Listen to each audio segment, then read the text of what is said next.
Challenge की third challenge क्या है? The Election Commission pass an order making it necessary for the political parties to hold their organisational election and file their income tax returns.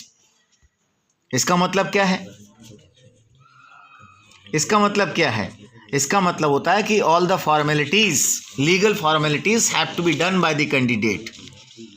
उनको clear करना है कि if this step has led to the greater internal democracy in the political parties. पहले there was a lack of internal democracy, but because of this affidavit and filing the records of their income tax return and all that, internal democracy has been increased।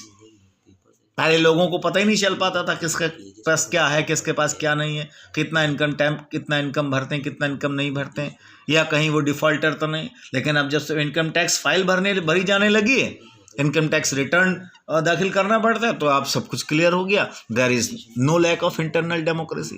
यानी जितने challenges थे उनमें reform ऐसे ही किया गया, and the challenges which were suffered by the political parties have been decreased. ठीक है। और अगला चैलेंज क्या कहता है कि the parties should made and regulate the internal affairs of political parties. It is made compulsory for the political parties to maintain a register of its members. अब उन्हें क्या करना है? एक रजिस्टर मेंटेन करना है और उसमें दिखाना है कौन कौन से मेंबर्स हैं, कौन कौन से फॉलोअर्स हैं, और उनका जो है क्या मतलब इंडिपेंडेंट अथॉरिटी है, या एज ए जज in case of party disputes में है, या hold upon elections to the highest post. ये सारी चीज़ क्लियर हो जाती है, कौन किस चीज़ जगह से बिलोंग करता है, उसके पास क्या पोस्ट है और कैसा है कैसा नहीं है, वो साफ सुथरी छवि का है या नहीं, ये पूरा एक रजिस्टर में मेंटेन हो जाता है।